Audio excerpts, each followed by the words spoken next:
Hello, everyone, and welcome to the Football Chatbox. My name is Ryan, and I'm joined by two guests this time with FPL Mez Mira, and from FPL Addicts, we've got Ready as well, on loan, I would say, from the FPL Addicts team as well. How are both of you doing? I'm doing well, thank you. Very, very hot in Sydney at the Yes. moment. I think we had highs of 38 today. So yeah, just trying to cool off a little bit. And Ready, on the other hand, the coals of the UK. Yeah, the complete opposite, to be honest. Of Mira, it's raining at the minute. It's not too cold, to be honest. It's been pretty cold lately, a bit of ice, bit of snow, and so on. But yeah, I mean, who cares when there's so much football going on at the minute, eh? Fair enough, fair enough.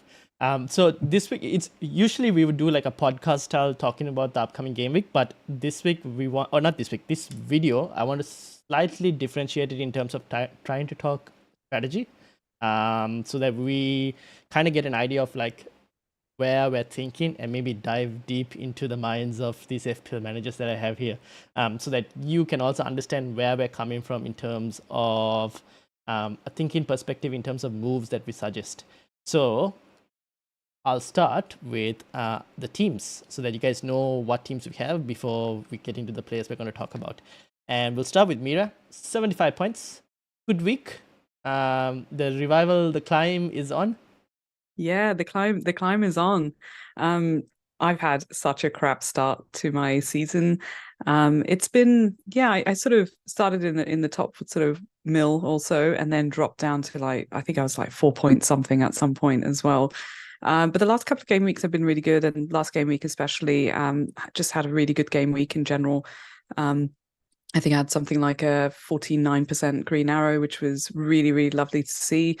And yeah, I've just been in a really good position from a team. I mean, on paper, the team looks really good and has looked good for the last couple of game weeks. And look, I probably could. I mean, it was a close call between Salah and Haaland with my captaincy as well. So I decided to go with Salah on this occasion. Haaland probably would have got the armband if I didn't sort of get swayed with the Liverpool bias there that I have anyway. But yeah, no, really good game week. I was living on the edge, playing double Newcastle defense as well. I wasn't sort of sure how that would go.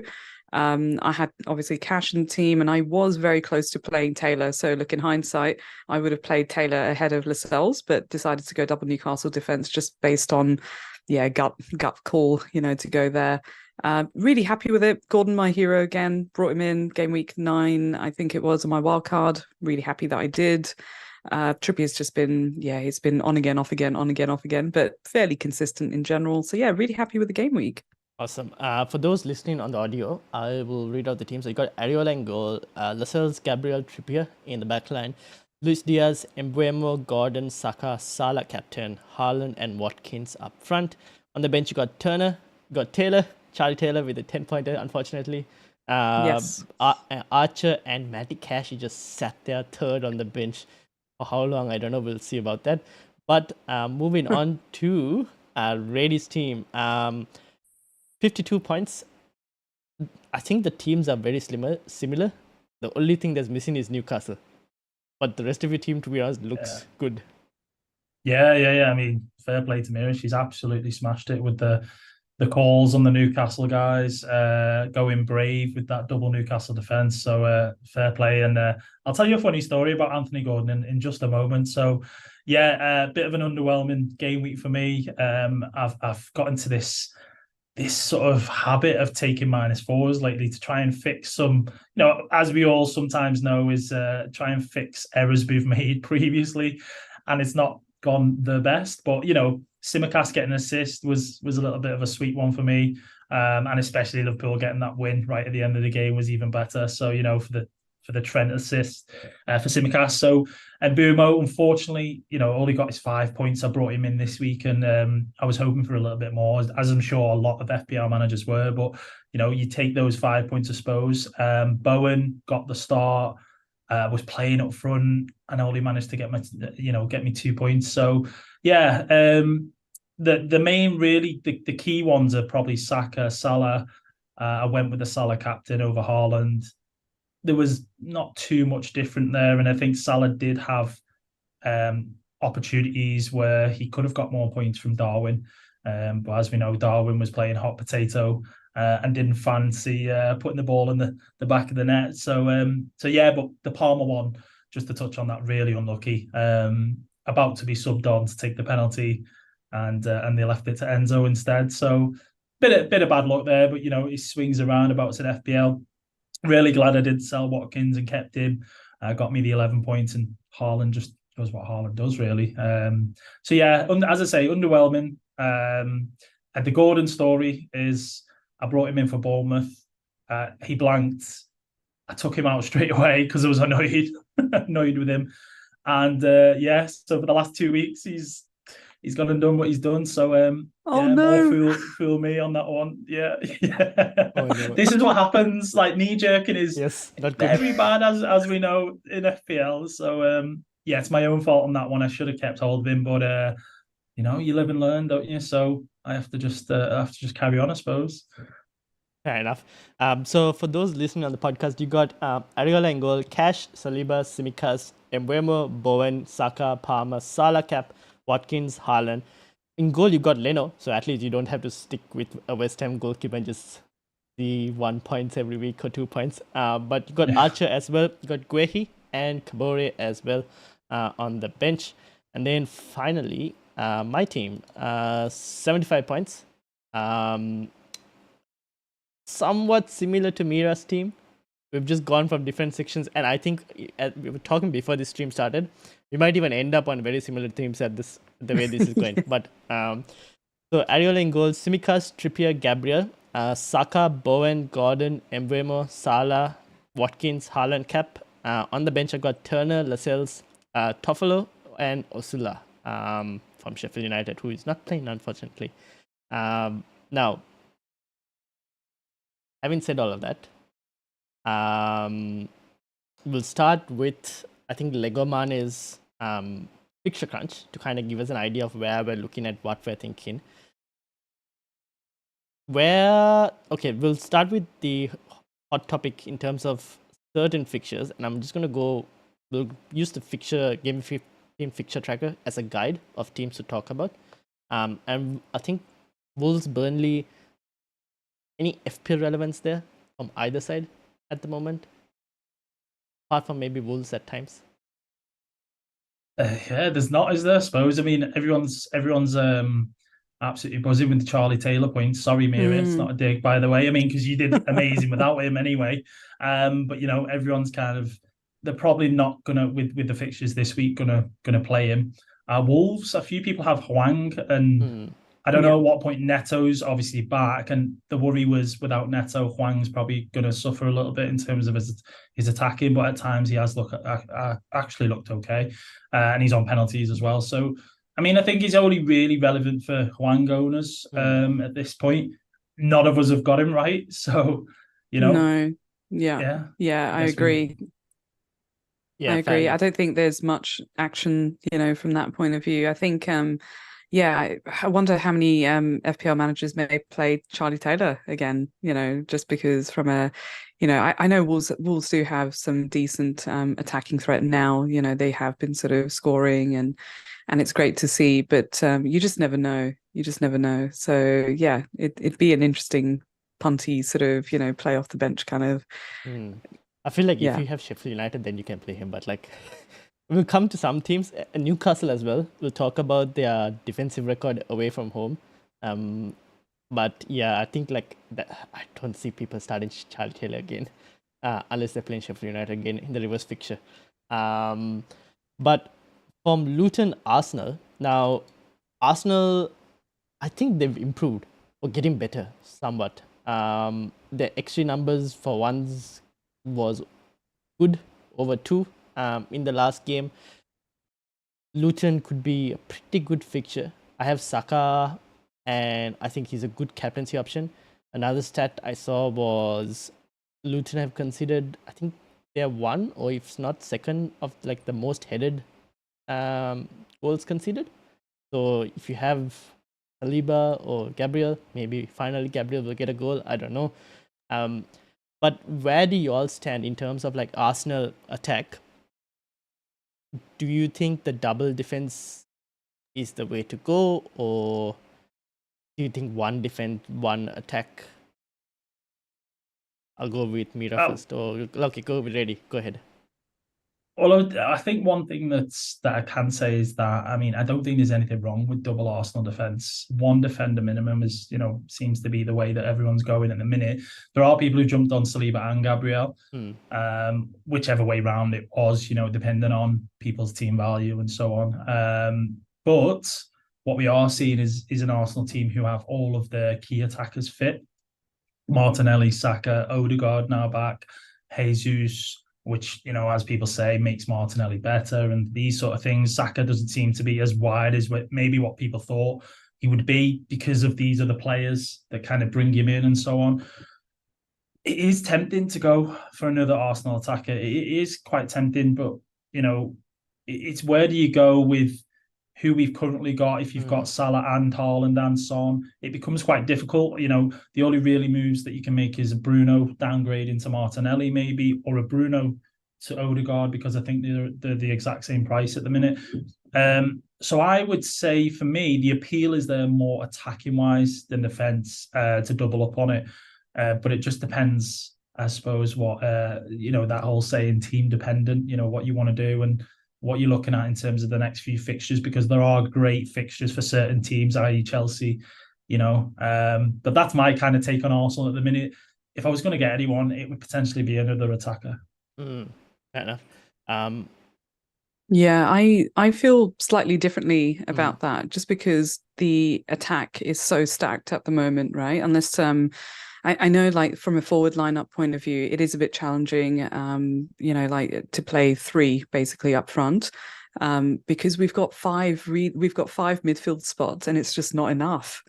And there's so many good midfielders that we want to bring in, and they're so like at budget sort of prices as well, right? So, for instance, I'm thinking about I'll probably end up with Gordon and Palmer in the team, and they're less than 6 mil. So, or I think Gordon's up to 6 mil, or maybe a little bit more now. But yeah, there's just too many options. So, I mean, I've got Saka in the team at the moment, but who would be the second Arsenal attacker that I would think about sort of bringing in? I'm not sure. Maybe, Martinelli hasn't really been sort of, quite hitting the mark either. Do we go Odegaard? Like, Odegaard's now back, and you can see like the team's performance improved, dramatically as well. So that's really good. Jesus, then there's Nketiah as well. So it just depends. Like, I quite liked the look of Trossard for a little while as well earlier on. At sort of, I think it's about 7 mil, maybe even cheaper actually.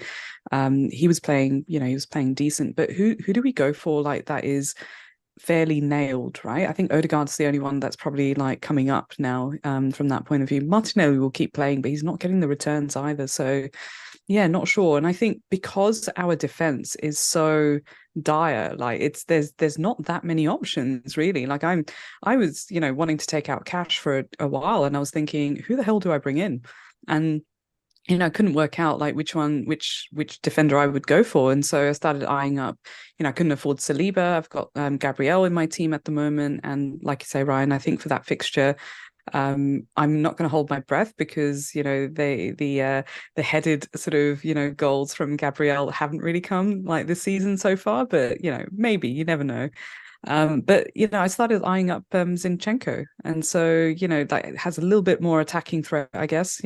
But they're kind of the only options we have. So if you haven't got Saliba and you haven't got Gabriel, then you're looking at Zinchenko really. Like that's where most have been going. I have seen quite a few FPL managers even bring in Raya into their team as well. So just a reliable sort of goalkeeper to have, right? Although now there's other emerging options, and a lot cheaper as well. So yeah, I feel like if I had to pick another Arsenal attack, I just don't know who I would go for. But I was eyeing up Zinchenko. Yeah, so I currently have Gabriel and Saka. I bought Martinelli in for 1 week, and he left us straight out the next week. And the reason was that because Trossard also played, and when Trossard plays for Arsenal, he takes set pieces, which means Martinelli's share of set pieces are gone. And I felt like he just wasn't helping Martinelli's case as an FPL asset. Now, maybe Gabriel Jesus back. We know that Gabriel Jesus and Martinelli tend to link up really well. But the fact remains is that Martinelli still hasn't gotten in any FPL attacking returns so far, I think. So for me, Saka is still a pretty good option to have. And his numbers have been poor before, and he's still getting points. Now, that might be lucky, or that might just be that he is, at the end of the day, the talisman, and he'll find a way to get something. Zinchenko, now his price rose, which means a lot of people are looking to get him. I think last week I was kind of like, okay, we're getting Zinchenko in.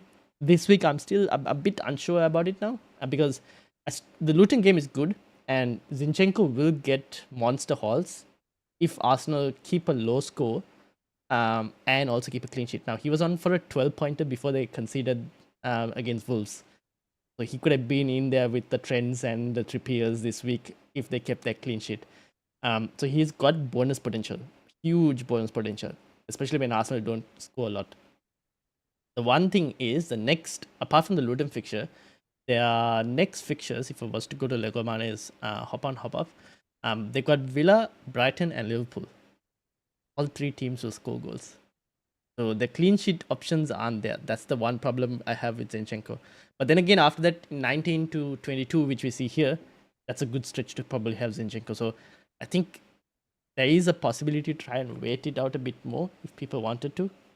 Because Brighton are bad, but they will score goals. They scored goals in every single game they played. Aston Villa are good, and they will find a way to score. And Liverpool are just top of the attack right now. So chances of clean sheets, I feel like, are low. That's why I'm not going there. But if you have Arsenal defense, I would probably keep them, not look to buy anyone. And same probably applies to Arsenal's attack and mid for the moment. Yeah, I think it is one of those where I don't think you need to go for them necessarily, but I'm just thinking that, especially as you say there, Ryan, we've missed the boat a little bit with Zinchenko and his hauls. He nearly got another one, which would have been his what? It would have been 3 on the bounce, I think. So it is really difficult now because of, as you say, this period where they play these attacking sides. And Arsenal could have kept clean sheets this season, and they've managed to concede somehow from mistakes mainly. So it is more of an attack thing. But as Mira said, it's who do you pick, which is exactly the right thing to say. And for me, there is only one standout, and it's if people can go there or get to him, and that's Odegaard. I think that if he's on pens and Saka's maybe giving them to him or whatever it might be with him, Odegaard being the captain. But Odegaard just, we saw what he did last season. He was right up there with the points. And I think as long as he stays fit, and if Arsenal keep these the players fit, he will definitely benefit. So, I'd love to go there. But I think at the minute, it is quite tricky for me to kind of get to him. It is. We can wait and see, of course. From an attack point of view, there are a lot of options, but a limited amount of spots that we've got, obviously, in the midfield. So, yeah. Fair enough. Yeah, I think that's why I'm going to hold on to Saka. There was a couple of moments where I was like, "Oh, do I get rid of Saka?" Because he's like, for his price point, he's getting consistent returns, but it's not the type of returns that, I mean, Gordon's getting like double digits, right? And so, yeah, at that point, I'm thinking I'm expecting more from Saka, but I'm hoping that his output would just improve because Odegaard is back there, and let's see. But you're right. I feel like Odegaard would be the only other that I would be inclined to go for. Maybe a little bit later, as you say, Ryan, just with the fixtures coming up a little bit later.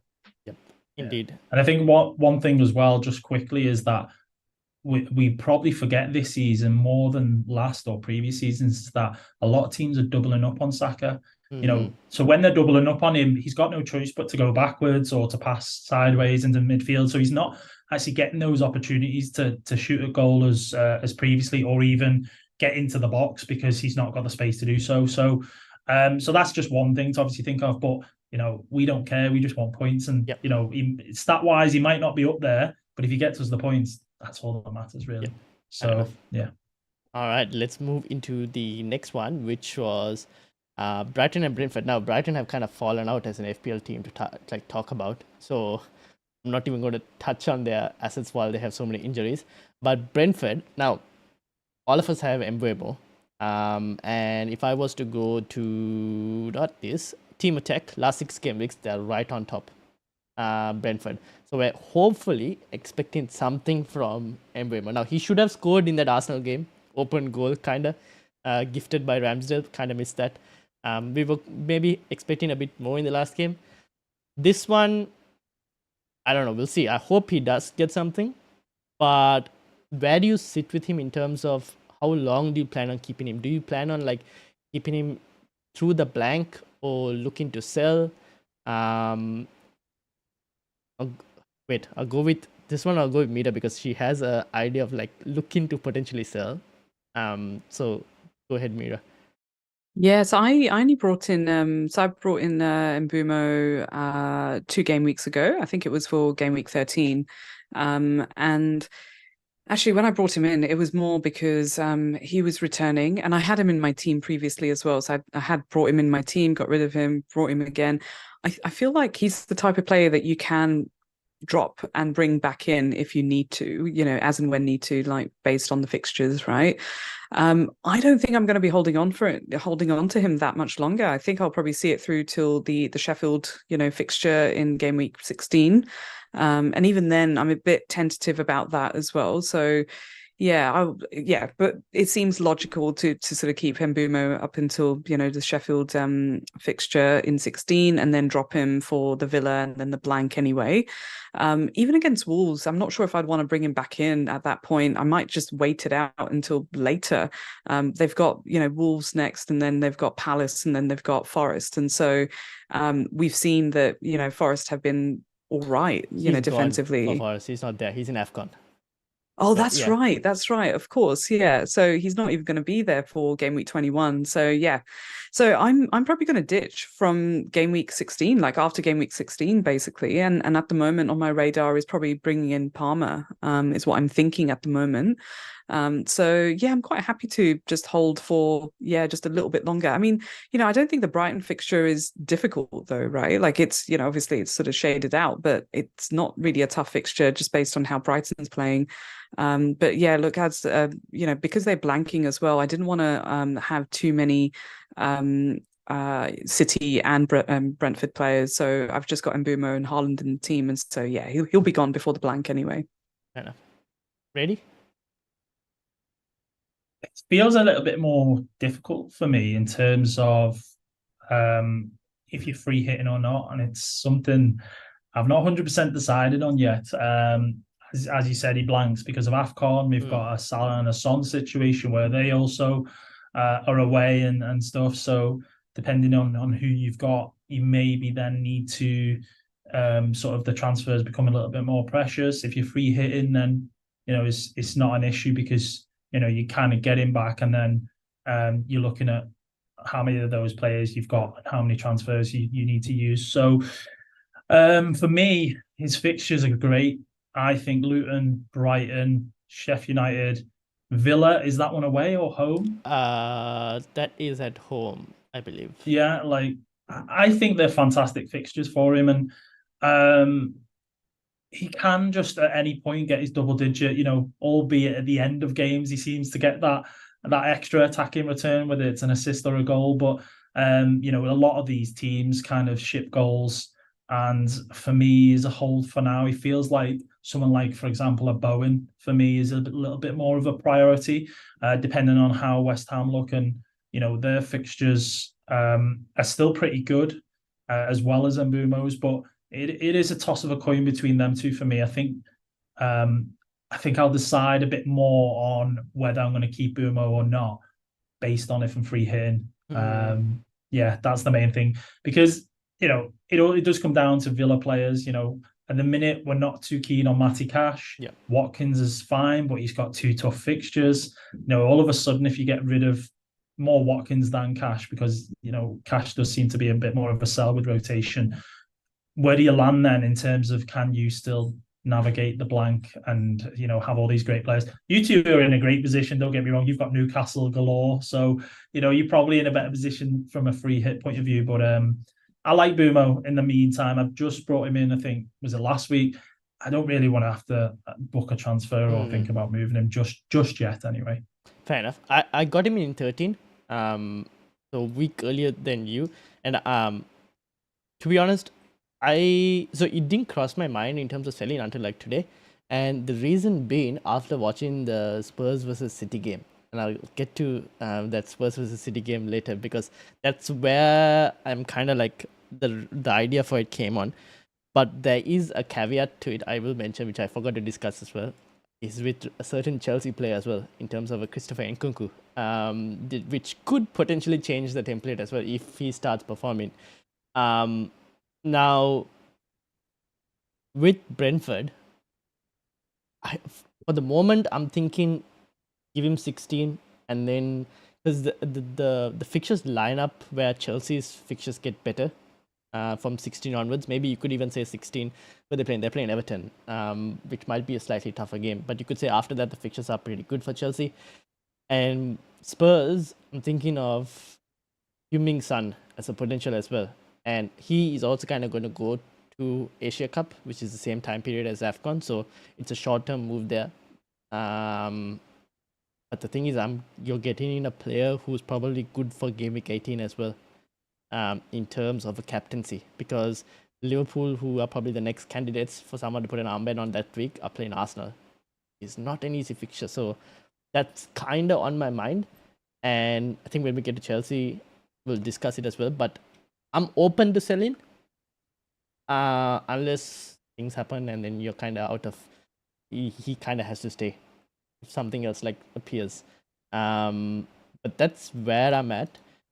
In terms, can I yeah, add? go ahead. Can I add a little bit more to that Yes. as well? So Mbeumo against Luton, I think he came off in like 70 something minutes Yes. as well. So as we know, Mbeumo's been a boomer. Even like just learned how to say his name properly. He's been scoring in the last sort of 10 minutes, 10 minutes. or in the like sort of after 90 minutes basically. Yeah. So it kind of, I don't know, it sort of loses his appeal a little bit, but he has been performing as well. So I can't sort of deny that. However, like given that they're playing Brighton next, and then then there's an easier fixture and then not so much, after that. I reckon I'd probably hold on till 16. And for me, it would probably be another player that would make way for a Chelsea, for either sort of, probably Palmer. But it just loses his appeal a little bit. I was quite disappointed that he came off, as early as he did. Fair enough. Yeah, I saw Pras tweet about that, and I was like, as soon as he tweeted, Mbeumo was subbed off after that. But yeah, did Brentford have the game won by that point though when he got subbed off, or I can't actually remember because I know it finished 3-1, right? And usually Mbeumo stays on. Yeah. If they're only a 1-0 or there's no, something, I think they and he had gets a kind second of goal. had it won by then, so they were comfortable. Maybe that was a factor. Yeah, quite probably. possibly. Could be a factor, but I think it is. It's like a scales at the moment. We're sure whether to keep him, we don't know. And I think with the other fixture swings that are coming, it makes it really appealing to kind of move him on, and especially with that blank in 18. And what we probably haven't mentioned, if the double doesn't happen in 20. That's another thing. Yeah. Because if the double does happen, then you're probably keeping him because you're kind of like, oh, you have to sell him and then get him back. Then so that changes things as well. Yes, that's agreed. Yeah, that's true. That's a good point about the double actually, because he'll be going off to AFCON game week 21 after the double anyway. So there is a huge appeal there to sort of hold on to him. Gosh, that put a spanner in my works there. Thanks for that. But we probably know it by this week, like because I was listening to Planet FPL and James was like, if they don't tell it by this week, the chances of it happening are very low. So I mean, you never know, you might get it. And then the plan is still in motion. We'll see. But next up, Palace and Bournemouth. Now, both of these teams, I guess, Brady, I'll come to you first because you have Guehi in your team. Bournemouth are a team also who look like are getting better. And I know a few managers who already have Bournemouth players as well. They're improving. Palace, on the other hand, are about to run into a tough run, as you can see from the hop on, hop off. It's probably a time to hop off. Where do you stand with Crystal Palace defense? Yes, he is. So Guehi is someone who I am looking to move on and improve my defense, because out of all of us, my defense is 100 100,000,000% the worst. I mean, this week, for example, I've got Simicast, Saliba, and I think it's Gahey playing, and Cash and Kabore on the bench. It's not great. So, with the fixture turn, as you say, Palace, after the Bournemouth game being quite tough, it is someone who I'm looking to maybe move to a Newcastle or a Chelsea if I can. So yeah, Bournemouth do look better. Solanke maybe a little bit hit and miss lately, but the good thing for me is that it is a nice fixture for Palace. They have got a lot of clean sheets this year, probably more than what people thought they would, with the injuries and so on, stuff like that. So he's definitely a going to play him this week and then assess the options. But team value is becoming really, really tough at the minute. Those 0.1s, just really tricky. So, I have to kind of look at what are the best options, because it does have a knock-on effect for who you want to get in midfield as well. With these what we call lower priced and value budget midfielders like your Gordons, your Palmers and so on, just creeping up ever so slightly. So yeah, keep for this fixture, but I'll probably move on really after that. Right. Fair enough. Yeah, I think probably a time to kind of switch, because now Hudson was saying about Eze potentially being back, but his medical team are saying that maybe he's going to be out for some time. They don't have Duker as well, which is kind of a loss in terms of defense. Bournemouth, I think, if you have Solanke, you've kind of been unlucky. Should have probably got more returns. Semenyo is looking like a decent punt as well for a third forward option, but he does have AFCON as well. So that's another player that probably will be impacted, but good third striker option for anyone who's looking. Maybe you have Archer and you're just tired of Archer and you want someone better for Game Week 18. It could be an option as well. But yeah, that's probably all I would probably add on that from Palace and Bournemouth. Mira, anything? No, I wouldn't sort of add too, much more than what you guys already covered there. I feel like Bournemouth is definitely sort of got a spring in their step at the moment. If you've got Solanke in your team, then great. There's a couple of good fixtures coming up as well. So I don't know. I'm starting to think, the Man United is not such a hard fixture. Sorry, Ryan. But Palace, I think, as you said, defensively, Palace, Man United, but they've got Luton after that, right? And then they've got Forest. So yeah, it looks like they've got a couple of good fixtures. So yeah, I quite like the those that went on Solanke a little bit earlier. Good on you. All right. Next up, Fulham versus Forest. Now, you've got Leno. I've got Toffolo, who probably won't play this week. And the only reason I got Toffolo was because I was looking for a goalkeeper move to try and get Sanchez, so I needed the money. And I felt like Toffolo was just good value in terms of money / fixtures. Maybe he'll get a game somewhere. Maybe he might have to come off the bench if some rotations happen this week. It's very possible being the midweek fixture.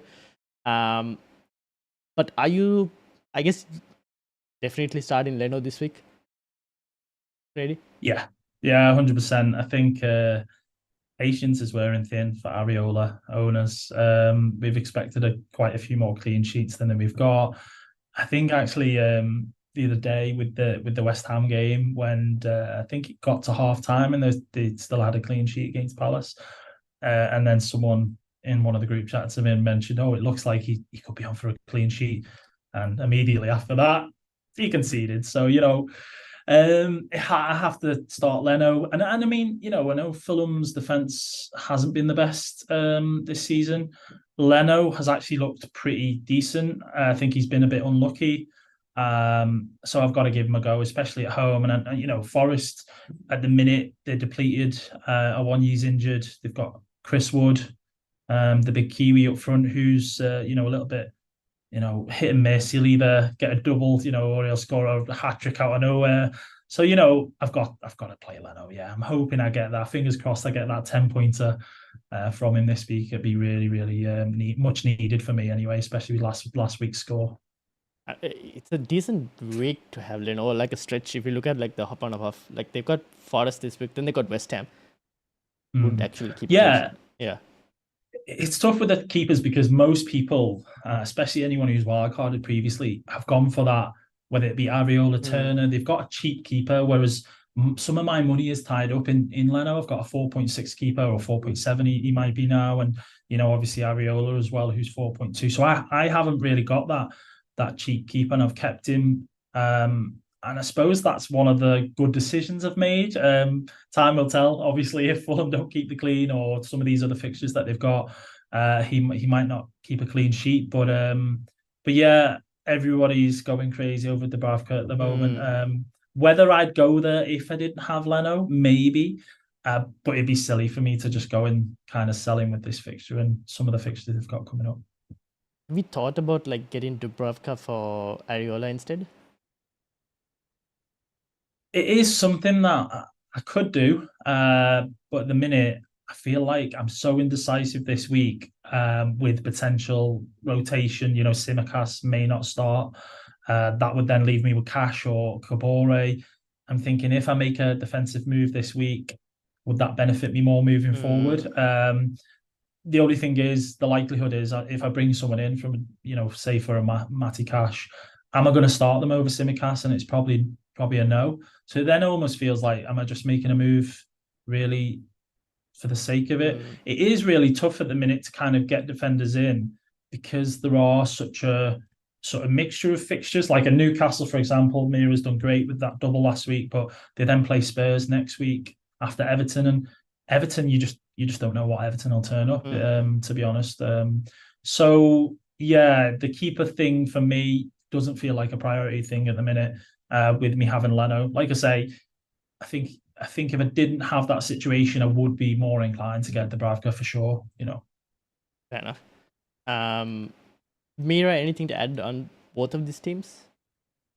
Look, Fulham played Liverpool on the weekend, and I wasn't expecting what I sort of woke up to, if I'm honest. And so, yeah, I think they were a bit of a surprise, right? Like defensively, they've been okay in general, and I think I think I saw like a tweet that FPL Bateman had put out, and I think I might have retweeted it, where he covered a couple of I think there was a Fulham asset there. I think it was Robinson, for instance, in defence. So they've got a couple of decent fixtures coming up, right? So I think those of us that are looking for those differential picks, basically, then there are some options available there. With those fixtures, it would be taking a bit of a, yeah. I mean, it just comes down to your risk appetite, right? Like, I really love that you've got Leno, and yeah, I mean, he's a bonus point magnet as well, so I think it's a really good shout, holding on to him. But yeah, there are other options there as well. I think Tete is playing really well as well. He's got back-to-back assists as well, so there are some good options there. Maybe it's the what I saw on the weekend. I don't know, Reedy, you're a Liverpool supporter as well. Yeah, I'm a little bit, I was a bit surprised when I saw that, saw the scoreline for that. But I think given the fixtures that they have, I wouldn't mind going there if I was feeling like I want to just make some headway in my team. And you want to go light on defense. I think Robinson's only 4.4 mil. Good. Yeah, I actually looked at that move, Ryan. I thought, what about Robinson? Because I really like him. He's almost he's a Trent lookalike, but just on the opposite side. And he is decent attacking wise as well. But defensively, going double on Fulham, as soon as I put him in, had a look, I was like, oh God, this feels so wrong, and I took him out straight away. But risk appetite, as Mira's saying, it is, because you look at the United Fulham game. I didn't play Leno. He was looking like he was on for a 10-point. I was like, oh my God, that. I think it might have been the Monday night game or something. And then Bruno Fernandes went and ruined that anyway. So I'd have hated that even more if I'd have played Leno. And I was like, right, it's in the bag. Bruno Fernandes, of all people, goes and ruins it. I'd have been devastated. So to kind of go on if you've not got Leno, I would say Robinson, yes. The double up does feel very, very sort of risky, yeah. I wish I saw that Robinson move, because he has Burnley in 18 instead of Toffolo. Yeah. But I just saw Fulham's defensive numbers, like you mentioned. I was like, No, probably not.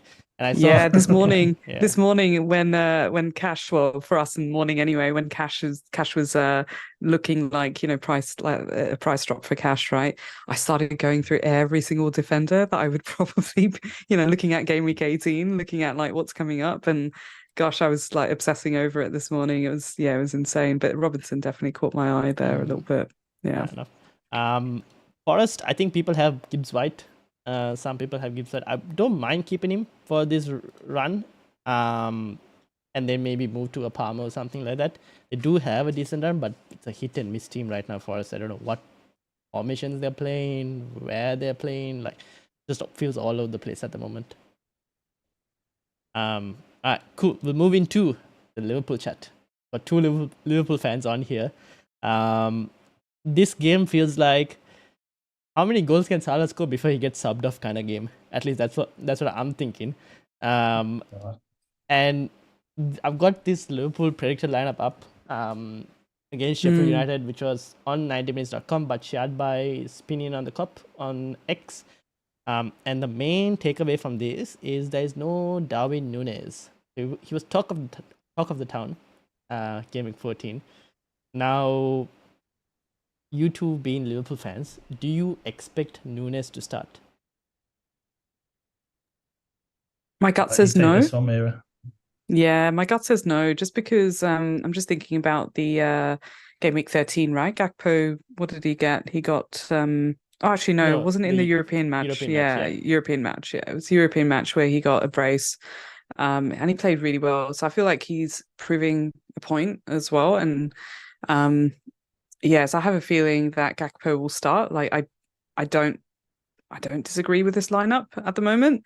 And look, in the past I've found it they've been fairly accurate as well. So but yeah, I've got a feeling that Gakpo will be starting and probably will get 60 minutes, 70 minutes, that kind of thing, depending on how he plays as well. And so yeah, I really, I had major Darwin FOMO going into Game Week 14. Like, it felt like everyone was bringing in Darwin, and I was thinking I brought in Diaz for Bowen because I wasn't sure what was going on with Bowen and had to make a transfer. I've just been rolling like an extra free transfer each game week so far, which is a really great position to be in. But I was like, I'm going to have to take someone out, and I don't know who that's going to be. And so I can't really do anything about Darwin because I wanted to hold on to Watkins. So yeah, I ended up going with Diaz. But I've got a feeling that Darwin will be, won't be starting midweek, and we'll start the next one, basically, is the general pattern as well. Ready? Yeah, it is tough. I don't think Darwin's done anything wrong to kind of deserve to miss this game. He has still been among the chances. It feels like Klopp's trusted him a lot more, especially with the partnership he's had with Salah. He looks better than a Darwin from last season, for sure. I mean, I know some of his misses haven't said that, but he is still getting there, and that's the main thing. He's not going backwards. He kind of does at times seem to be going forwards. We've seen what he's capable of in that Newcastle game where he came on and scored those 2 goals. So, but yeah, in terms of the fixture, I don't see why Klopp can't bring in Gakpo. He has come back to fitness. He is better centrally, in my opinion. And when I say in my opinion, it's more because for him to play on the left means Diaz is out of the team. And I just think that Diaz is crucial to Klopp's team. So yeah, I think Darwin probably does miss it. For some reason, I expected maybe another defensive change, whether it be a Gomez, something like that. I think Trent is going to benefit from Konate, what I did see in the last game. For any Trent owners, who I know was none of us, because he's so hard to get to, unless you haven't got a Salah or a Haaland. But Konate does allow Trent to move up the field a lot more and be more attacking and so on. So that's obviously good. But yeah, Darwin owners kind of a little bit unlucky, really, because this is a great period to kind of own him. So if you have got him, I don't know, whether I'd suggest to bench him, because we've seen in these sort of games where, Salah the other season against Palace, benched, come on, got himself a goal and an assist or something like that, ended up hauling. So it's a tricky one. It is a really tricky one. I'm glad I don't own him. I think the main thing for me is that for my transfer this week, when I was planning way back, I was kind of like, oh, great fixture run. How Darwin could bring him in for 15. And from what I saw last week, I'm glad that he didn't haul or get a score, because I'd have been so tempted to get him this week. So that for me is kind of confirmed that, I'm going to leave him alone for now. And I think now with this whole prediction of the lineup and him potentially being benched it confirms that more for me. I completely agree with you. Like I say, I had like serious FOMO going into game week 14, and so I'm kind of glad, but also, for me, like club will always come first, like over FPL, right? So I was quite gutted for him as well, because like I think he hit the crossbar once, maybe twice. But I was thinking the same. Like someone in the chat, so as Shark mentioned as well, that he's better off, better off the bench instead of a starter, which is so true. Like we've seen it in the past as well, where Darwin comes on for like 20 minutes, 30 minutes and causes havoc in that time as well. And of course, he's havoc when he starts anyway. But I think the last sort of 20, 30 minutes is sometimes enough as well. And I sort of think, I wonder how he's going to be priced like next season, maybe not as high as what he is, at the moment. Possibly, who knows? It just depends if he turns around his season this year. But I feel like 20 minutes, 30 minutes might even be enough, to have him in the team. And yeah, he'd be a great almost like third striker in our teams. Like if we were to be, if the template does change, and as you say, Ryan, if Nkuku becomes an option again, then we're going to start sort of thinking about the 3-4-3, formation. Yeah, fair enough. I think I still think he's first choice striker, Darwin. I don't think he has lost that spot, but I won't be surprised. Just I feel like because of the whole like cramped up fixtures for Liverpool, because if we go back to their rest days is just 2 days, basically. So Klopp is anyway kind of going to rotate. What I'm kind of surprised, or at least I was expecting, was I thought Tsimikas could get benched for Gomez, but at least according to this lineup, it seems like not. So we'll see.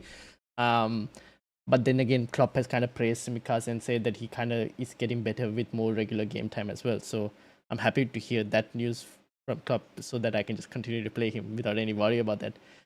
Now, Kelleher has been one of the recent hot topics alongside Dubravka in terms of 3.9 million goalkeeper, now 4 million. I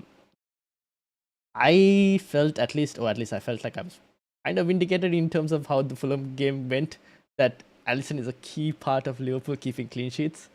Do we still think that's going to be the case? Yeah, for sure. I mean, the reason we conceded some of those goals were down to Gallagher's poor goalkeeping. I think the Tete one, Alisson saved those in his sleep. So it isn't. I want to say that it's not necessarily Kelleher's fault, because the big boots to step into and fulfill, with Alisson not being there.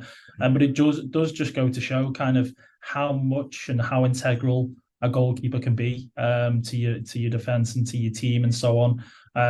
So yeah, I think now that Dubravka has become an option, with unfortunately Pope being out for as long as he is, people are licking their lips at that one even more so, just because Newcastle at times, especially at home, look like they just breeze clean sheets. So he now it's almost a gift for people instead of Kelleher. Yeah, fair enough. And Trent is just too expensive, even though it seems like he's getting good spots. Too high for me, Yeah.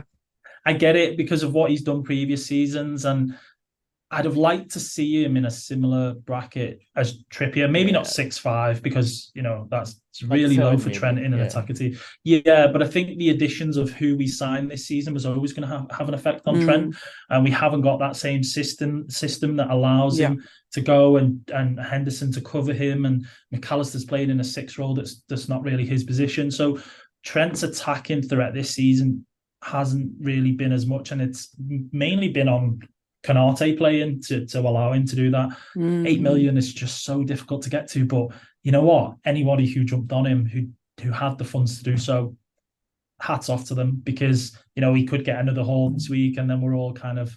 I mean, if you've Yeah. got Trippier, I think you've both got Trippier, right? Yeah, So yeah. yeah, Even Trippier's then, capable of matching him. yeah, but from Yeah. Trippier to Trent is like almost $1 million at this rate. Yeah, it is huge. still a lot. Yeah, Yeah, it's still a lot. And not only that, it doesn't make sense to make that move. yeah. I mean, Trippier's fine this week especially, and Newcastle's fixtures, They've get got good good again. fixtures. Yeah, Exactly. they've got good So, fixtures. I think like Szoboszlai is making a huge difference in the team as well, right? So, Trent's output generally has been impacted from that lens. And as you say, the new players were always going to sort of, have a bit of an impact overall anyway.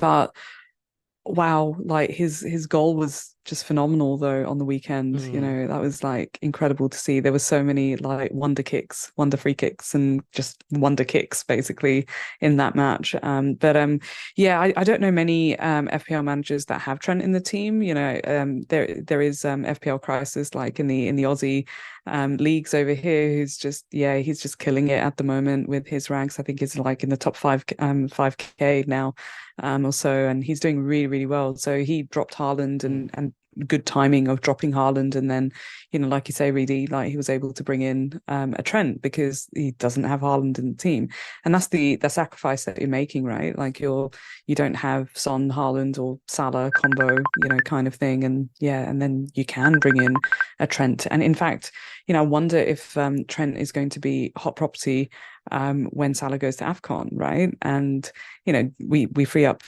some money there.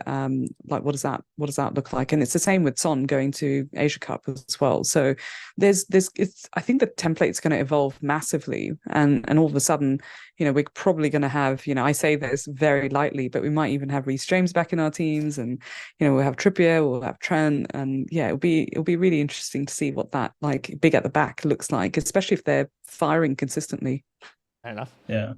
I think as well, Ryan, one of the stat, well, it's not really a stat because this is out there for everybody, but Trent has actually, over the last 3 or 4, since the Brentford fixtures, basically outscored Salah by 2 points. So anybody who didn't have Salah and decided to jump on Trent maybe on the City game, I know it was a tough game, but he got his goal, you've done really well there, because you've pretty much matched and done a tiny bit better than people who've got Salah. So as I say, hats off to people who brought him in, because it was the perfect time to do so. Salah, best captain option for the week? Even though he was to get like, let's say 70 minutes maybe? He was the best option probably last week, let's be honest. But, in a home fixture, similar to the Brentford game where he got his return, didn't he? Haaland just... you know what? I kind of said, at one point I was thinking to myself, should I just go with Haaland for the next 4 weeks? I mean, if we look at the Chelsea game, how much luck he had with the penalty and whatever part of the body it came off, his other goal or assist and stuff. Like, even the Spurs one where he's flicked it on and Son scored the own goal, he's got an assist and so on. It just feels like you're constantly trying to pick an alternative captain, and it's a battle because the fixtures are there, and that's part of the reason we all look at the fixtures and go, great, Liverpool full of goals. Salah's, Salah, he finds a way. But yeah, it feels like the obvious one, but I just feel like it's going to be another one of those where I get burnt again and City destroy Villa. Yeah, I'm not sure. And I'm saying this because, City are going to be without Grealish. They're going to be without Rodri. I think they're going to be without Doku as well, from the looks of it. Potentially. So yeah, potentially. So they're looking a little bit like in the midfield, Rodri's huge. It's a huge deal for them, right? I'm pretty sure the stat is currently that every match that Rodri's not played, City haven't won. Yeah.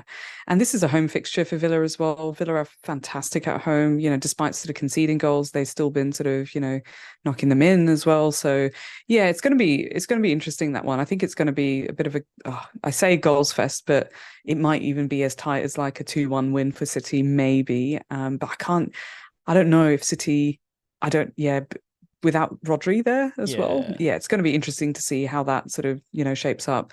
I have got my armband on Salah at the moment, just purely because I feel like that is a really good fixture.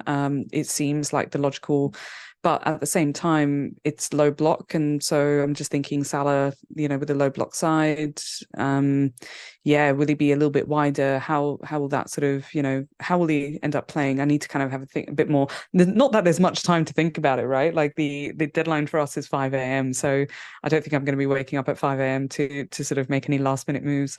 But I was also thinking Saka as well. So I know it's the slightly earlier. I mean, it's against Luton. I know it's Luton away, but Arsenal have been really good away as well. So, yeah, I would be tempted by that. And it would be, I would say, a bit of a risky, sort of pick, because most will be thinking of course, if you have Salah, you'd be going Salah. If you have Haaland, you'd be going Haaland. I think there maybe even Son if you have Son. I've got Saka, Salah, and Son as like more favorites than Haaland. There you go. At the moment. Yeah, there you go. But I'm kind of leaning towards Saka a little bit there because of, I mean, if he got an 8-pointer on the weekend, there is a likelihood that he could get like a double return, maybe. I don't know. It's the narrative that's plaguing my head anyway, just because Arsenal are pretty decent away. I just think Sheffield United are just bad. Really, really there is bad. that. Yeah. They've just lost the manager as well. What effect that'll have, whether, there's this whole manager bounce. I mean, that's true. That's true. Manager bounces being mainly for like mid-table top sides, being a lot more beneficial than a side that. Do they have a new manager? No, not yet. Yeah. Okay, so there's no time for them to get a new manager before this game. Very unlikely. There's no manager bounce. Yeah. It's non-existent. I think there was a link with, was it the previous manager that had them in the Premier League? Yeah. His name's escaped me. Yeah. But there is that. And what I will say is that, and then I say this with a pinch of salt, is that Luton have actually looked, okay at the Kenny. That's true. That's also true. They did well against us. It's a small ground and stuff, and it's the first fixture, or one of obviously of this game week. So I don't know. It's that whole thing of the early kickoff, the Gandhi. You put your captain and he blanks. See, this is why I haven't switched the armband yet. This is why I haven't switched it. It's been on Salah for the last 2 days. Yeah, and that ownership of Haaland is massive still, as we all know, and especially if you're in the really higher ranks, and people just go with Haaland week in, week out. I feel like at some point, even though a lot of people do own Salah, have got to go for it and try and captain him in this fixture. Just seems so logical, but we always kind of, our mind just plays tricks on us and we decide, Oh no, I've lost Rady. Uh-oh. Okay, while we wait for him to come back, maybe we'll move on. Aston Villa versus City. We'll kind of rush it in terms of like time as well, but Villa versus City. Oh, you're back. I'm back. Yes. Yeah, so I was just saying about City being away and Rodri not being there. Yeah, it's got to be a factor. But yeah, Salah for me. I think Mira's Salah at the minute. Have you got Salah, Ryan? Yeah, I have Salah. I'm going. I don't think I'm going to change. I'm going to be lazy. I'm not going to change it. Yeah, Sheffield United are bad. Every week I just keep saying this. Sheffield United are bad. I mean, Burnley put 5 past them. That's how bad they are. That's true. Oh my gosh. Thanks for that reality check. So. Aston Villa versus City. Now, City haven't done well without Rodri. I still think Haaland is a good option to have. But going forward, obviously the blank is also coming. Doku, we don't know where we stand with him in terms of like what his injury status is going to be. If he's out for a long time, that's kind of good for Haaland in one way. But from an FPL point of view, City, I don't think. I guess Foden still looks pretty good, involved in the last couple of weeks, but I don't think any of us are looking to bring in any City assets anymore for the moment, just because of that blank upcoming. Not really, no. Foden at times looks such a good player, in terms of eye test and Grass FC and stuff. Like watching him is brilliant, and that goal that he scored with Alvarez made it look so easy. He's so tempting. He's such a tempting FPL asset. But then when you get him and he blanks, you just think, why did I do it? And as you said, speaking of blanks, he doesn't play in 18. We don't know if he's going to get the double in 20. So you kind of, it's the same whole free hit narrative. The more you bring in, i.e., if you've got Haaland and Mbeumo, you bring in Foden, you're kind of walking into a free hit in a way.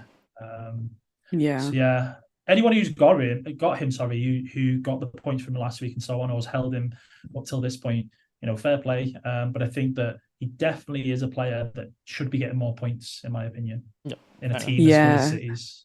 Yeah, I agree. I think, have we all had Foden in the side so far this season? But yeah, like you say, really, it's just been a little bit disappointing having him. Like, I think I got maybe 1 or 2 returns. I think it was like a goal from a Walker assist, and I had both, and I was very happy about that. But I think what we're seeing in Foden is what we expected, earlier on when we brought Foden into the team as well. And that's when Alvarez was doing really well. So we've seen Alvarez's, like output also drop off a little bit. And I'm not sure what's going on there, actually. I haven't really sort of looked into it too much just yet. But you can see Bernardo is getting a lot more action on the ball as well. So I don't know if it's because of that or Alvarez. Not entirely sure there. But he was definitely on my radar, like to the point where I had, lack of Alvarez FOMO as well. So I was like, do I want to bring in Alvarez at some point as well? Like, I was planning to drop Watkins down to an Alvarez after the blank anyway, was the plan. But I'm not sure. I'm not sure, just because like after the blank, there's the potential double, of course, like for City, and then they've got Newcastle, Burnley, Brentford, Everton. So I think from that point of view, I'd probably hold fire on bringing any other City players. I've got Haaland, quite happy to just have Haaland, and I think there was a point of contention this week anyway with is Haaland going to get a ban or what's going on? But it sounds like no further action is going to be taken there, right? So Haaland stays firmly in the team until the blank basically, and I'll probably just bench him for that as well. So no need to shift him out from the team. So just don't know what's going on with their output at the moment. Like Alvarez has been a little bit disappointing, unfortunately. I think Alvarez is the whole Bernardo Silva factor. I think Bernardo keeps taking the ball off him, which is kind of the reason why I feel like it's down. But I think if you're free hitting in 18, or if you have a wild card, I know a few people still have a wild card that they're looking to activate in 19, then you could probably look to target this like City run and then dead end in 18 as well, and then wild card it in 19. Now, Villa, on the other hand, the Polish Cafu has been on the chopping block. He was on my chopping block last week. Both of you still have him, maybe? Nope. Okay, so he is out. He's left the building from Mira. FPL Sidenet, who is in the chat, Pete, he's hurt his heart to sell cash, but he also got rid of him. Pete's a huge fan. I know, for Trippier. Really, what's your plan with cash? It's just like you mentioned before, right? Like, is the defensive move this week kind of worth it or not? You'd imagine that with the rotation and depending on. Oh no, I'm losing him again. Diego, he's then playing Konza. Yeah, I'm back. Back. So like I say, if he's playing a back three, Emery, it kind of means that Cash isn't really as much of an option because he's gonna go with Bailey, on the wing and so on. Cash this season playing at right back has had hardly any attacking returns. So it's kind of one of those that you probably have to sell him, but I expect him to play in 18. This is the thing with the rotation and stuff. It's like, why wouldn't he play in that sort of fixture? It's an easy enough fixture. It's a good fixture for them. However, I really need to kind of shore up that defense. For as long as he's there, for as long as I've got Kabore, obviously Simcas isn't going to play forever as soon as Robertson's back. So it is something I need to look at, whether I've got him for 18 or not, and a free hit or not. There are good options still for the game week 18. So like the fixtures there, Newcastle, Chelsea have decent against Wolves, Fulham. If we wanted to go there, there are still plenty of good ones. So as long as he keeps going down in price, that does not sit well with me at all. Because with his price drop today or last night, I still didn't lose anything because of what I bought him at. But with other players going down, like people selling Watkins that I kept, Bowens because of his doubt, I've lost sort of value elsewhere. And that's meant that now I'm on 5.2. So instead of me going for maybe a Pedro Porro this week, I could have took out cash for Porro or somebody else maybe at that value. I'm 0.1 short now. So it's all about those 0.1s. Yeah. It makes such a difference. It's horrible. It really is. Yeah, it really is. It's down to like that 0.1, 0.2, it makes a huge difference, right? So I got rid of Tsimikas a couple of game weeks ago. I think when I knew I was going to be benching him for at least 2 game weeks, and brought in Lascelles just to sort of free up, more money. And that's basically what I've been doing. That's been kind of my strategy of just kind of freeing up enough, like just funds wherever I can, just tightening things up. And I think if Cash wasn't sort of benched and pulled off like early as well, and just kind of basically it's been inconsistent, right? I think if that wasn't happening, I would have held on to him, and I probably would have got rid of Turner and then brought in Kelleher maybe, because I knew I wasn't going to triple up on Liverpool again, not for a little bit anyway, just because like Salah's not going to be an option soon, and I might sort of look at selling Salah, that kind of thing. But yeah, I was thinking about making a very boring goalkeeper transfer, because otherwise I'm currently, and like I say, it's a good problem to have, I'm in sort of burn transfer territory. And so, Cash gave me a reason to use up that transfer. And so, yeah, I got him out of the team. And like you say, there are some really good fixtures as well. So, I don't know if we're talking about like which players we've already brought in just yet, but yeah, I've already made my move. Bring in, so I took out and again, like I mentioned earlier, I was a little bit obsessive about it in the small gap that I had in my day before the price rises and drops and so forth. So I started to obsess over which defenders I wanted to bring in. So I've gone with Colwill, and again, further freeing up a little bit more money.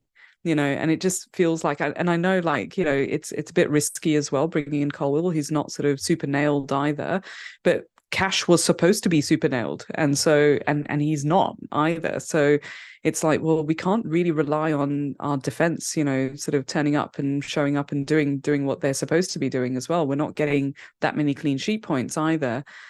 So yeah, I decided to just free up a little bit more money there as well, but that gives me options for later, right? It gives me options to potentially bring in Son again, and sort of double down on some of their really good fixtures that are coming up from like 17 onwards, for example, even though the next fixture is looking good as well. So I'm finding like I'm happy to free up like 0.1 mil, 0.2 mil, whatever I can find, just so, because everything is so tight at the moment. So unless I sell Watkins eventually, obviously not before 18, but yeah, I don't have like much wiggle room with funds anywhere in any position. And so yeah, I think like even if we talked about getting rid of Mbeumo earlier as well. If I get rid of Mbeumo, I free up a little bit of money bringing in Palmer if I go there. But then that gives me, enough funds to bring in Son if I wanted to as well. So all these moves of like freeing up like 0.1, 0.2, 0.3 here and there is making a huge difference for me where my team value is not very good. So I missed out on a lot of those price drops and increases. And so, yeah, I'm a bit gutted about that, because I would have, in hindsight, gone back and sort of, not ignored those. But now they're making a huge impact. So yeah, I was happy to just get rid of him. Yeah, that's crazy as well. I was smiling there when you said that, because there was almost a build-up mirror of when you were saying you were going through these defenders in your minds, thinking, who on earth do I get? You're looking at who's got the good fixtures and trying to find that, but it is really tough. And also that price point as well. Now, I actually looked at Colwell, so it made me smile, because when you mentioned his name, I wasn't expecting you to say it. But I did have a chat with a Chelsea friend, and Chelsea at the moment, obviously with Gusto being out and James was suspended. The Sassy played there. They've got Thiago the other guy's name I can't say, Balashiel or something along Badiashile. them Yeah. lines. Yeah, that's the guy. Badiashile. Chilwell's still out, so they've got Cucurella as well. And I was like, Colwell's back. I feel like Potts really likes him, and he got a return in the last game. And I was like, should I get him? And he was kind of like, well, it isn't an okay move, but I'm not really sure just because we've got so many defenders back in the minute. So as you said, there is slightly on the risky side. But I was looking a couple of weeks back at bringing in Reece James and just benching him maybe this week because I was going to bring him in for 16. So I thought I'll get him now, and I'll have him then for the great fixture next week. But Colwell did catch my eye, and it was, as I say, brought up as a topic of conversation. So I'm buzzing that you got him, and I'm kind of like, should I get him as well now? Because just freeing up that money and stuff. I mean, this is the thing though. It comes down to the predicted lineup for Liverpool is great. To see that Tsimikas is looking like he's going to play, it is great because then I'm going to play Gahey and I'm going to play Saliba. But then I'm kind of going, okay, I'm bringing in Colwell. I am going to bench him because it is United, but I'm benching. Do we expect United to do much? I mean, our old sort of, I know Ryan's shaking his head, but the old sort of thingy in us kind of goes, United are a good team. United won titles years ago. We kind of still think of them in that light.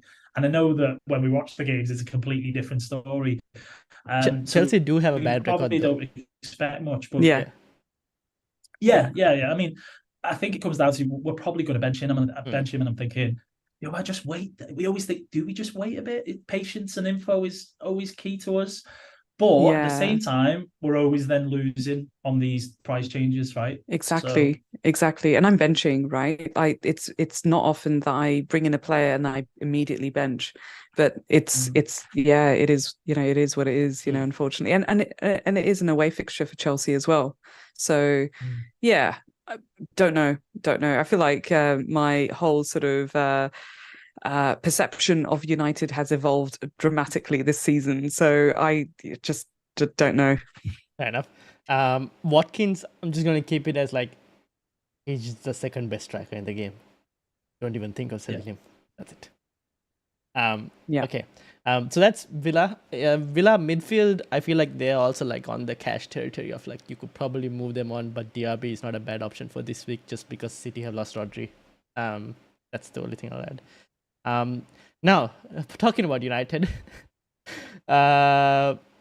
honestly, if you have United assets, what are you even doing? Just I don't know what you're doing. Having said that, Onana is like one of the most valued goalkeepers in FPL. Yes, I don't know what to say about that. Chelsea, I was thinking of a goalkeeper transfer. Now, we go to Chelsea's run. 16 is where they're supposed to come good, but I think this fixture also not a bad from. I was thinking of like getting Sanchez. Now, the reason this is where you go like, oh, maybe should I wait another week? If I think United are going to score and I have Areola as well, who I think Spurs are going to hammer them as well. So like, okay, I'm just not really getting a clinch at the moment, but I do feel there's a chance for Chelsea to keep one. But at the same time, I won't be surprised if they concede the way they've been scoring and conceding goals recently. The only reason why I think there is a slight upside to it is one, I still want to know what's happening with Nkunku. I feel like he is that player who could literally change the template just because of how the quality he has. And then there is the whole Palmer and Son kind of moves that I'm thinking about, which could be affected if Nkunku is available for that beautiful run that Chelsea have. So I kind of have to wait on all of that, and because of that, transfers are pressures. Maybe they don't keep a clean sheet, so I might not do the goalkeeper transfer this week. But I am tempted to eventually maybe go and get Sanchez in over the Chelsea defenders, just because of that slight uncertainty in terms of which Chelsea defenders are actually going to start. So that's kind of where I'm at the moment with regards to Chelsea defense. But attack-wise, I think Palmer is still pretty good. Poch came and said that, okay, it was just a precaution, and that's mainly why he was not going to play. But then that kind of tells me, okay, then this guy's just kind of nailed in your team when he's fit. And then I am waiting to see what happens with Nkunku. So that's where I'm with regards to Chelsea. United, I'll just quickly go on to this to show you. last 6 game weeks team defense, United are now Spurs are second bottom, but United are third bottom. And if you look at that delta, it's minus 6.79. That is not good. That is they're due a pasting, and the pasting is coming. And I don't know where it's gonna come. It might even come in 17, which against Liverpool, which usually happens. Yeah.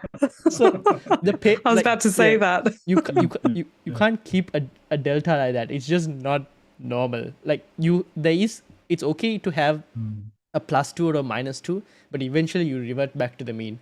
Usually you try and keep, like, the really good teams will always be above. Yeah. Really bad teams will always be bottom. But -6 is just bad. That's like pretty the bad. teams you're facing are not putting you to the sword, basically. So now that could be good defending, but you're giving chances like this. I feel like there is a pasting coming now. I might just be very negative, but I feel like there's a pasting coming.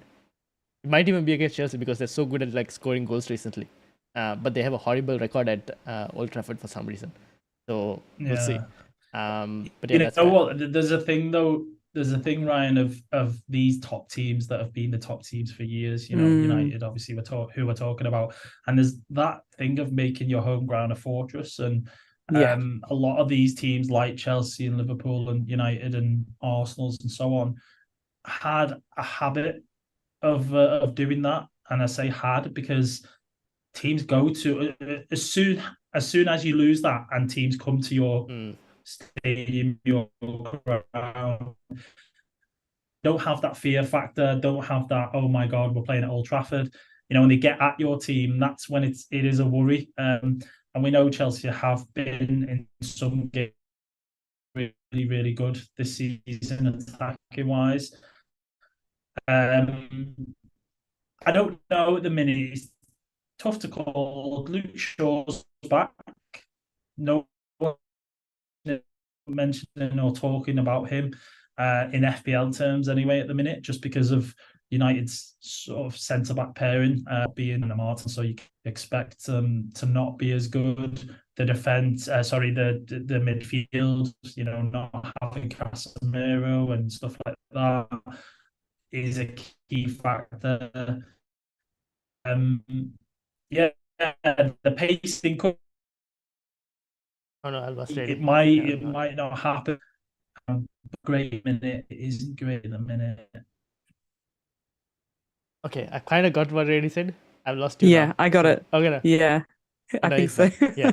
But I think I think we're not looking at the assets because of the fixtures. So Luke Shaw is. I don't know if I'm lagging. Can you? Yes, I can hear you. But I got you. Like, I got the idea of what you were saying. You were slightly in and out, but I got the idea of what you were saying. But it's just the fixtures. The fixtures are not good at the moment for what they're about to face. That's why Luke Shaw is not spoken about as an FPL asset or anything like that. I think also who and which position, right? Yeah. So I think like those that jumped on Maguire when they did, good on you again, you know, like super cheap, right? Like 4.1, I think he was, or 4 mil, 4.2 or something like that. Yeah, you know, that was a really good shout. But even now, like jumping onto Luke Shaw, how much is Luke Shaw actually? Is he sort of around that 5 mil? Or is it just under? Around that 5 mil, I think. Let me check. Yeah. So all of a sudden, you know, when you look at some of the other options that we've been talking about in these slightly sort of better fixtures that are coming up, would you want to spend 5.2 on Luke Shaw when you could go Porro, for example, you know, around that sort of price range, or James, you know, around that price range? So I just don't know who like you would go for. Like in any other position, you would like. I think the Bruno train, the Rashford train, like. I couldn't believe how long a lot of, you know, FPL managers held them on, but rightfully so, because they did get some returns along the way, right? But just who would you go for? Fair enough.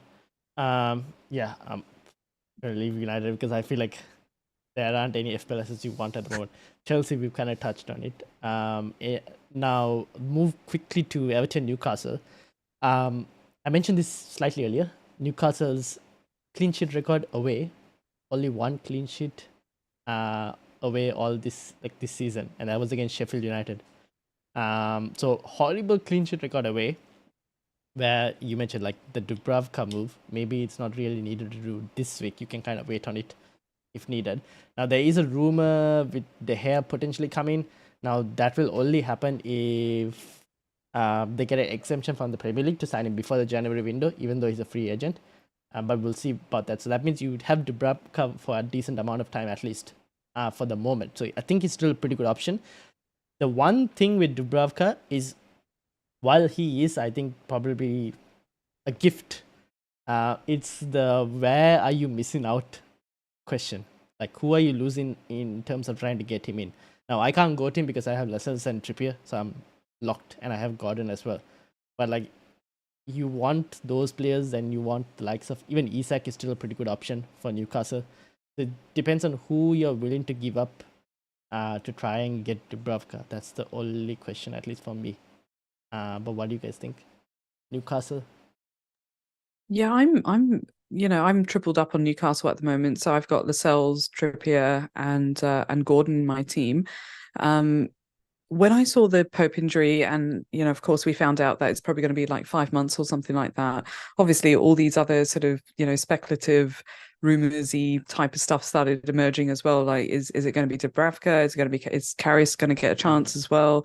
And then David De Gea came into the mix of things as well. I know it's all sort of speculation at the moment, but it doesn't sort of instill me with a lot of confidence to kind of go there. But I reckon like Howe will probably give Dubravka a chance. He is a really good goalkeeper, right? Like he has like got a decent record anyway. So I think it's a really good pick, like to go there and just having, I think it's gone up to like 4 mil already. So he was 3.9. I think he had a price rise today. So yeah, I think it's a really good, like it's a gift, as we've been seeing like all over my Twitter feed anyway. But I think I would be tempted to get rid of Lascelles, if there was another option around that 4 mil. That is, obviously Botman will be fit at some point. Lascelles has been fantastic though, so that'll be interesting actually with how that Botman transition back into the team. What does that look like? Because Lascelles has been, he's got a few goals, and yeah, he's been pretty good, right? But I'm open to getting rid of Lascelles for I think around that AFCON Asia Cup sort of period where, we might sort of end up spreading a little bit of funds from Salah or from Son if if we've got both.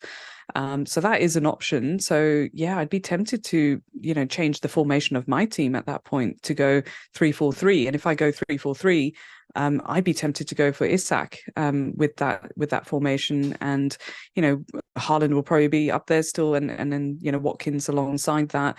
If not Watkins, it might be Alvarez, depending on how Alvarez sort of springs back to form as well in that City side at the moment, or even Darwin, right? So there's options there. So I'm open to kind of changing the formation there and just kind of giving that a go. But Dubravka blocks me from doing that, and so I'd be more inclined to go towards another goalkeeper option. I quite like the Sanchez option. I was just looking at the Chelsea fixtures; they are looking really good. And I think right up until 23-24 or something, there's some really good fixtures there. So that is tempting. But then I don't feel so bad about doubling up on the Chelsea defense. If I'm only going to go for one Chelsea attacker, but that comes down to Nkunku as well. So yeah, I think it's better to have options. But yeah, because I'm already tripled up on Newcastle, I want to look for an opportunity to jump off of Lascelles, and it's probably going to be Lascelles unless something, Gordon loses his spot, because does that, Wilson's due back soon as well. With Wilson coming back, does Isak sort of play, out wide? If he does, then yeah, maybe, that gives Gordon some time off, not sure. So, and I don't know where Harvey Barnes is at as well. So yeah, it'll be really interesting to see how long Gordon holds on to his spot. Not that it's in contention right now, but there is sort of a likelihood there. Fair enough. Brady, where do you stand with Newcastle? Well, at this moment, nowhere, because I don't own a single player. I should have Gordon, but yeah, booted him out pretty quickly on that one. But I wish I still had him. It's funny because when Mira was talking about that, in my head, I was literally thinking Colwill. but also I was thinking Livramento. So because Yes. like, you know, for me to go to Lascelles right now with that Botman sort of, you know, he's coming back. I know that Burns still out, so how long for? So I imagine Botman would come in for Lascelles. It just seems like that the way it kind of go. Livramento is playing really good at the minute. So for me, I'm kind of thinking, funny story actually about goalkeeper transfers. So potentially last year, I brought in Ortega. I can't remember why or how it came about. I brought in Ortega. I already had 2 City, so I blocked myself from a third City. Now, you know, as Mira was saying there, she doesn't want to block from other moves and stuff she wants to do, like an Isaac, for example. So, you know, I've definitely learned my lesson from that for sure. And I just feel like, yeah, I do want Newcastle. It feels like Livramento is the one that I'm looking at the minute, but not this week, at least. I think Colwell would sit above him at the moment, because obviously Newcastle are good for 18. It helps me. So same with the Chelsea defence. It helps me to potentially not free hit, albeit if I take cash out, who's likely to make way for one of those two. But yeah, that's how I feel at the minute. One Newcastle player, and then probably another one at some point. I'm leaning towards Isak. However, Wilson is back in training, so how that kind of how that plays out, you know, with them having, I think, this crucial Champions League game coming up. So we'll see how it plays in terms of obviously injuries as well. That could be a factor. So yeah, one minimum. I think likelihood 2. Yeah, fair enough. I think at this point I would go for Livramento if I had the chance over Like it. Lascelles. Yeah. Yeah. Because of the game week 18, if Botman is back before that, I'll be questioning Lascelles' chances of starting when I need everyone to start that week. So that's the one reason where I would be like, even though Livramento has competition with Lewis Hall, I think like it's Livramento's spot to lose. And I would just like go for him at the moment. Livramento looked great, right? Yeah. Like he looked really good as well on the weekend. So I think that's a really good pick. Fair enough. Everton, I mean, they have their moments. If you can put them in like good fixtures, they're decent. Like Braithwaite, Mikolenko. They've had clean sheets. Yes. I got rid of Pickford. Like, but like the fixtures run isn't that great after. Like they have like the on off type fixtures at the moment for Everton. So probably wouldn't recommend anyone. Like if you look at the hop on hop off, there's really no stretch to hop on. No, there's a lot of hop on and hop off. Yeah, like immediately. Well, yeah. So yeah, I probably wouldn't go for Everton. But the final fixture, Spurs versus West Ham. Now, this is where the whole Son move, captaincy and whatnot. So the idea is, or at least thinking about it, I've got Bowen. I think Mira has Diaz. And I'm like looking at West Ham's fixtures and I'm going, Fulham, good fixture, but then after that, their fixture run kind of ends. Basically, I wouldn't even put Wolves as an easy fixture. So I'm thinking, okay, maybe I can probably get to Bowen to a Son and downgrade. This is where the Mbeumo money comes into Mbeumo to Palmer. That gives me enough money to get Son and Palmer. Good fixtures. I know Son goes for Asia Cup, but then there is the game week 18 captaincy, and I've captained Watkins already. Don't think I have the confidence to go and do it again after what happened in the last time. But I don't mind Son captaincy against Everton, and I feel like Son is just going to be explosive in this. Like the next 17 to 20 while he's here, probably a really good run for Spurs. Is what I'm thinking. So that's where I'm currently at. The only thing that will change my mind would be an Nkunku. And obviously the fact that I still have to figure out another keeper with regards to, if I do that Palmer and Son move, I can't go and get Sanchez because I just don't have the money. So I need to figure out what to do in that specific situation. Maybe I free up some money elsewhere, but yeah. I think the key thing from that is that you really want Son. Yes. Do you really want Son more than Sanchez? Yes. Probably, yeah. Son looks, considering Kane's not there anymore, like he's, don't want to say back to his best, but he's certainly running a lot for the team. And he's still playing as that focal point. So Son is only going to carry on going up. and rising in price. And even though he does go to the Asia Games and so on, that run for Spurs from where are they? I'm just trying to find them on it here. There they are. Everything. Yeah. So yeah, exactly. Before he goes away in 21, he plays Brighton, which is obviously grayed out. Yes. He plays Bournemouth, Everton. It's such a great bunch of fixtures. So I'm in the same boat as you, Ryan. I want to get him before he goes away, and that would leave me with, I think I'd probably, yet again, depends on if Brentford double in 20. That's the problem. Yeah. Yeah. Yeah, that is the slight issue, because if you keep, you lost me. No, I'm yeah, I back. lost you, but now you're back. Yeah. You're back.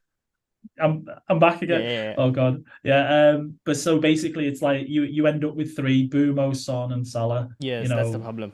Yeah. If you don't get rid of Mbeumo, if he's doubling in 20, you're going to be like, oh well, I might as well keep him. Yep. So then you're faced with an issue in if you don't free hit. I'll tell you what, the way to probably look at it is, if you don't free hit in 18, you can roll the transfer in 19. Yes. So if you roll it and have 2, you can then basically leave yourself with 2 at least for game week 21. Move 2 of those guys out, bench the other, and then look at maybe moving one out after that. They're not going to be gone for too long, hopefully. So they should be back quite quickly. But yeah, you just need to obviously factor that in, the potential double for Brentford, which we'll know soon enough. And then if you're going to have all 3, how many transfers you need to potentially save? Because if you free hit, you basically end up with with one in 19 either way. If you don't free hit and you've got other fires to put out in 19, then you might not end up having being able to roll that transfer. So a few things to consider, just a few amongst everything else that we have to Yeah, exactly. That's a really good point. Like around the free hit. I guess like part of me has almost accepted that it's going to be a pretty crap game week for a lot of FPL managers as well, because they won't want to play their free hit in 18 potentially, because a lot of people like playing free hit in a double game week as well, right? So, or leaving it for a little bit longer as well. So I'm quite happy to not free hit and navigate it, and which is why like I wasn't crazy about the taking out a good game week 18 player cash. And as you say, Reedy, he'll probably play, in that fixture. But given the uncertainty, and then thinking about the earlier fixtures, Chelsea have them better, right? Like they've, Villa's got, City and Arsenal coming up, and so yeah, it just didn't seem like a good option to keep hold of, cash. But I've been thinking about my moves from anyone that I bring in, have they got a decent fixture in game week 18?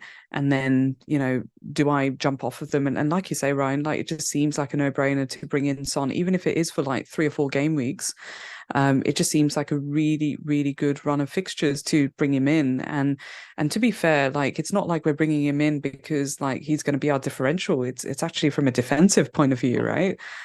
Yeah, like at my rank especially, I'm pretty sure he's like 50% more owned, and so I feel like I have to bring him in to some extent. And so yeah, I think after I potentially make those moves, which are very similar to yours as well, Ryan, like getting rid of Mbeumo and then bringing in Palmer, and then getting rid of Diaz in my case, bringing in Son, I don't have any money left in the bank, but I'm okay with that. I'm okay with just kind of maximizing with the budget that I've got available to me, because look, I've been very conscious about holding on to an extra transfer as well. So I know that I'm with that extra transfer, it's my sort of get out of jail kind of card. So if something does happen or come along, then I know that I've got an extra transfer to sort of make those moves.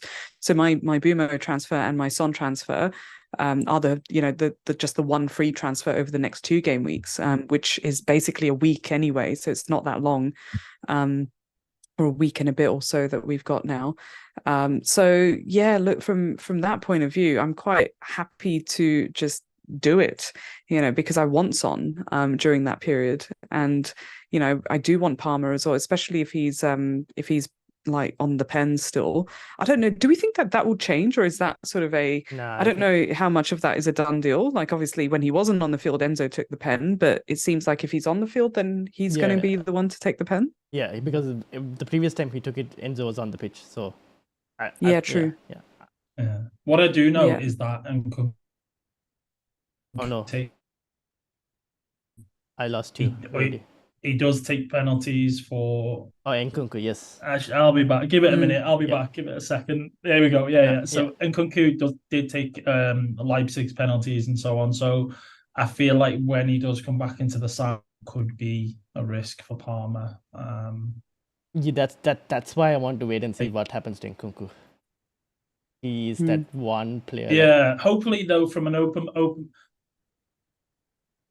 Yeah, I was going to say that hopefully he makes Palmer better off penalties, like as in like during open play, and makes him a better player from that aspect.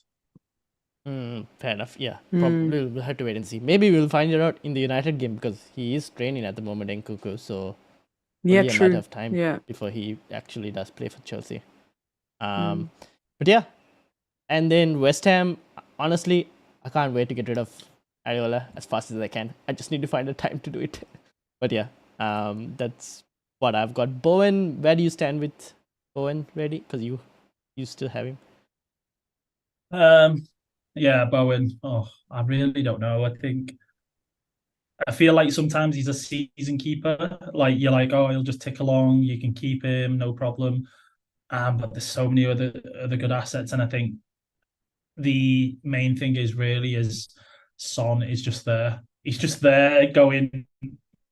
Look, no matter what game I play, I'm always going to potentially have a high ceiling of points. And I feel like that feels like it's, especially with his ownership as well, it'll get higher and higher throughout the season. That's more of a key factor really for me. And at some point, if you leave it too late, you are going to be priced out. It's going to become more and more difficult to kind of get him. Yeah, fair enough. And Mira has already sold Bowen for Diaz, so. Yeah, I had to. Yeah, also because like I mentioned earlier, I was in burn transfer territory, so I was like, well, let me just try and go for a Diaz pick, and I really hope he plays, midweek, and yeah, hopefully I'll get a few returns before I'm shipping him off to potentially bring in Son. Yeah, fair enough. Okay, cool. That's where we stand, and this is just the Attack Classics game week. Brentford on top. Hopefully the Mbeumo will return with some points for all of us. City there, Chelsea there, Liverpool as well there. All of these are teams that United about to face. I feel like the pasting is coming soon. But anyways. And then at the bottom, you got Sheffield, Luton, and Everton and Burnley as well.